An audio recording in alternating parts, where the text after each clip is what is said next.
Okay, this is take number I don't even know anymore. I've been working on this for 3 days trying to get this audio to work right. So what I ended up having to do is good old fashioned microphone. Yay. So so I was listening to some people. Well, this one particular guy, and if you know who he is, no, I didn't sign up for it. But anyway, the idea is to do a video every day for 90 days. So this is day 1 in 3, actually, but this is day 1.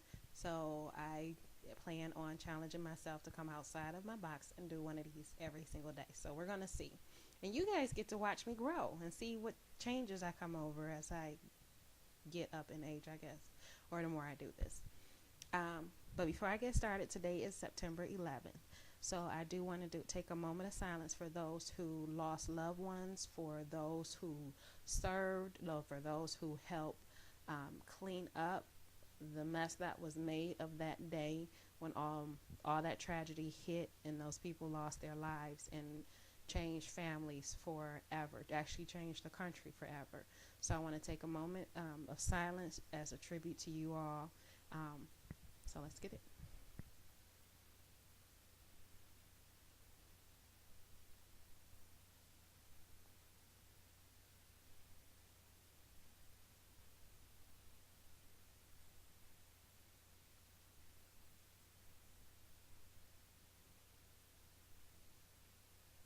Okay, thank you. And thank you for sharing that with me. Um, but again, I want to make sure it's understood.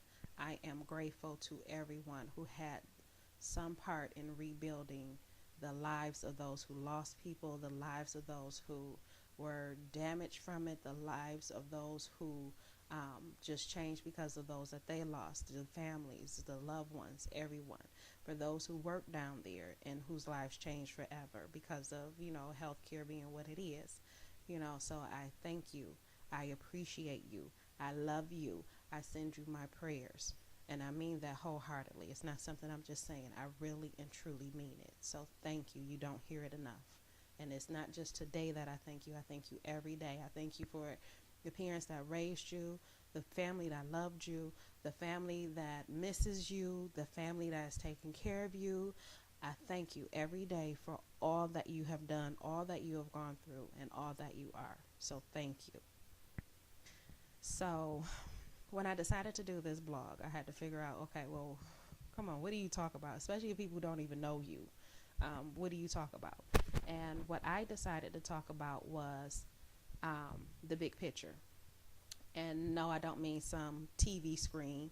Hello, this is me. I don't mean a TV screen. I actually mean the big picture of life. And no, I don't mean some billboard you may see with some artwork somebody did or some undersized model or overly juicy model, whichever way the case may be. I mean big picture is in as in life. Okay? So what I like to do is when I explain something to people or I describe something to people, what I like to use is analogy. So I'll use something else to describe what it is that I'm really saying so that I can convey the message and the meaning behind what it is I'm saying. So today I'm going to use a pocket watch. Yes, it's something as simple as a pocket watch. But trust me, it's a message with it, okay? Yay! So I'm going to use silver too because I like silver. And you should too because it's going to get a lot of people paid because, well, that's a whole nother story. You guys can look into that. Um, and I'm hoping the audio comes through on this because I'm still kind of worried. But anyway, um, so a pocket watch. Now, for most people, they look at it and they see it and it's silver, it's shiny, it's an accessory that goes along with what they have on. And that's all they see. Then you got those that say, oh, this opens. And so they open it up and they see, oh my God, it's actually a watch. So there's these hands on these faces with these numbers that tell you what time it is so you can get to where you need to go. Then sometimes there is even these days and months on here too to tell you where it is that you are in your life at this time. Whether what month it is, what day it is, the time it is, that's what it is. And then you see those that say, oh, it's a little windy thing. I wonder what that does or why you have to wind it up in order to get it to work. Doesn't it work off a battery like everything else? And no, it doesn't. So then you get those people who actually look and say, how does that work? let me take a look, because it looks like I can open this back here. And so they open the back and they see all these gears and these pieces and screws and springs and other mechanical pieces to this thing, this watch, and it's all so chaotic, and they just, that's a whole nother world I don't even want to get into. I'm gonna just use the watch, and they close it and they don't think anything more of it. And then you have those that open it up and are fascinated by what they see. They see that this gear and that gear together move, and guess what? That makes the hour of the day. Then you see this gear and that gear moving, and that makes your minutes. These make your seconds. And then when you put it all together, you get the time, the day, the month, everything. And it's amazing. And you want to know how it works, and you see how it's all put together. So it's not really chaotic. It's actually some order to it. Each piece has its own job. Each piece has its own part to do in this whole thing to make up this watch, this simple little pocket watch that people put in their pocket and forget about it, that people just use as a accessory because it looks good, it's pretty. And this whole piece comes together, and those few people actually get to see and look inside and understand that all of this together is tied together to make this one thing that we call a pocket watch. So it's not just the shiny casing that's made out of silver. It's not just those hands that go around to tell us what hour it is or what minute it is. It's not just the little hand that tells you what second, or the fact that there is a face there. It's not just the little whiny thing that spins up and makes the watch continue to work and run.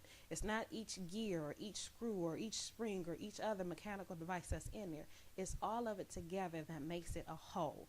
All of it together.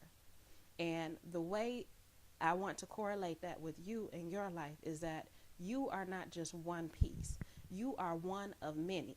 Like this picture, for example. It's not just one TV that you see me in. That goes all the way down. It's unlimited. It's infinite. And that's what I mean. It's not just one. It's a huge piece to the puzzle. I'll do another analogy. My job. I work in corporate America, which, if you're watching this video, it doesn't take the genius to figure out where I work. I mean, you probably just easily tell. So I work in corporate America, and people ask all the time, well, I don't understand why the company is doing this, or I don't understand why the company is doing that. Don't they know that's going to make it harder on us? Well, they don't really look at you as an individual. They look at the company as a whole. And how do I get this company from one spot to the next spot? And it's not looking like, well, this person isn't going to like that because of their situation, or this person isn't going to like it because of their situation. It's what's best for the whole. And even though you might feel that's not ethical, you might not agree with it, you might not make the same decision if it was on your plate. And that's fine. That's not the point. The point is that you actually have to take a look at the whole picture in order to see how everything works and pulls together, which means it's not just about you and your life. It's about how you affect other people, how you treat other people. I mean, we as a country are getting away from some of the simplicities that we grew up with. When we were told, and when you speak to elders, you speak with respect. How many times do you hear that? Customer service has gone down so bad. I mean, you go into a store and it's like they expected you to come here. Like you didn't have any place else to go. There's no thank you. And no thank you for shopping. Thank you for spending your hard-earned money at my store. None of that. It's just, it's expected. While you got some little teeny bobby sitting up there ringing up your order on her cell phone. Or driving. Oh my God, how many people think that they're on the road by themselves? Like the road was just for them. Come on, people. You know, and while I'm on that, this is something I said I was going to do for myself. Because I expect people to be rude. I expect people to be inconsiderate, and I expect them to be thoughtless of other people, or unconscious, or what I call just oblivious to any and everything that goes around. My sister calls it accidental rudeness. Well, rudeness is rudeness, whether it's accidental or intentional. It's still rude. And this morning I was trying to get over in the lane, and I'm like, okay, I drive this big red van, and I'm like, ain't nobody gonna let me over. Okay, and you know, I'm calling people jerks and stuff. I'm like, this jerk right here, look, I'm about to speed up. And then this lady lets me over, and I was like, oh my gosh, she actually let me over. And I did my little wave, thank you, yay, you actually let me over, yay. And I said and I just said it, and I said it with such feeling in my heart. I said, may God bless you. And I meant it. And I meant it from the bottom of my heart. I meant it. I wanted God to bless her at that moment. And I realized He already did, because of the fact that she did something so simple and thoughtless as to let me over. And I know that's meaningless to most people, and it might not mean much to a lot of others, but it's just a simple act, a gesture of kindness, a gesture to acknowledge another human being, and that it's not just about you.